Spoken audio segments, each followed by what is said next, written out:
Ek glo Josef was nie net 'n gesiene man in Egipte nie, maar ek glo hy was goed versorg deur die koning. En tog beleef hy hier in sy binnekant swaar kry en elende. Maar hierin het God hom ook vertroos. Jy luister na Kort en Kragtig en ek is Fanie Meiburg. Kom ons word kragtig deur die woord. Hierdie week het afgeskop en is 'n voorreg vir my om jou vanmôre te groet. Gaan dit goed met jou? Ek wil vandag met jou gesels oor God se guns in ons swaar kry en elende.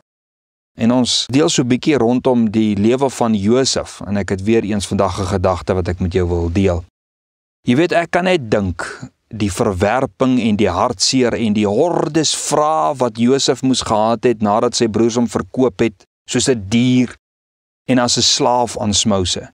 En om nog die kersie op die koek te sit, om homself as gevolg van hierdie verhandeling wat plaasgevind het, hierdie verkope in 'n wild vreemde land te bevind. Jy weet, hy was maar 17 jaar oud.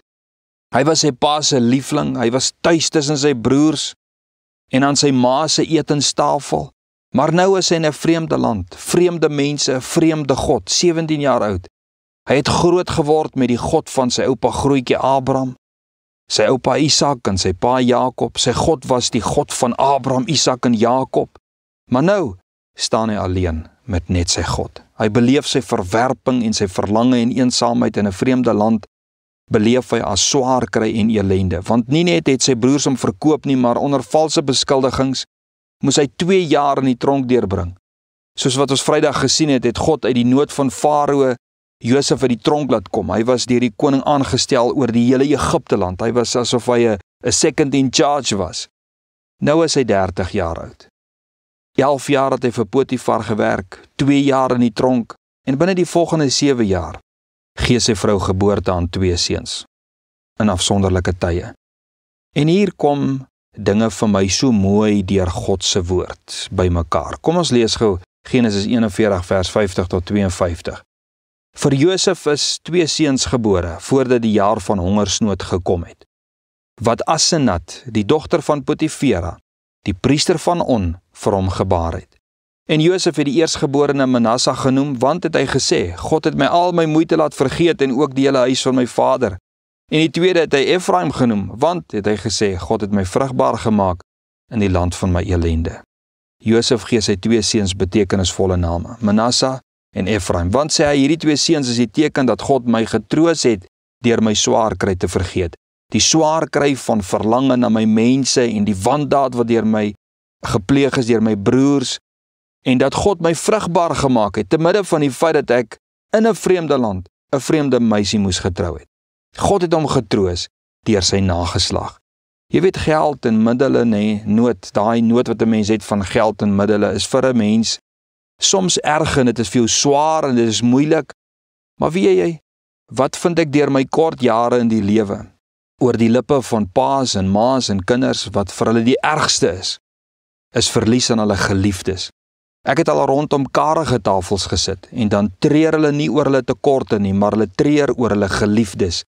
Geliefdes wat dood is, wat hulle verwerp het, wat in ander lande bly, wat hulle kleinkinders van hulle weerhou. Die swaar kry van 'n verlies aan geliefdes, dis Josef se grootste swaar kry gewees. En dan natuurlik 'n ander groot traan en elende is onvrugbaarheid. Daar is baie wat hulle kinders groot wens en wegwens, maar daar is meer wat 'n leemte in hulle binneste ervaar oor kinderloosheid. Niemand en niks kan daardie leemte vul nie. Ek het langs die 4 eendag by 'n kerkbazaar gestaan langs een van die braaiers. Hulle is kinderloos. En daartussen die lekker reuk van gebraaide vleis slaan die trane uit sy oë uit en dit loop so oor sy bruingebrande wange. Trane wat van diep af kom en hy sê vir my, ek weet nie waarvoor ek nog met die plaas moet aangaan nie, want ek het nie eers 'n erfgenaam aan wie ek my harde werk kan oorlaat nie. Jy sien, Josef was vertroos deur 'n kind wat God hom gegee het en dit was vir hom 'n troos om te kon deel met sy aardse elende. Nou wat as daar nie 'n kind is nie? Dit voel mos asof God van jou vergeet het. Vir elkeen se verhaal het ek nie 'n antwoord nie. En as ek kon, sou ek graag my hand wou uitsteek en op 'n manier jou kon help. Maar ek het net die woord van die Here om vir jou te gee. God het Josef deur kinders vertroos. En omdat God groot van genade is my gebed vanmôre vir jou.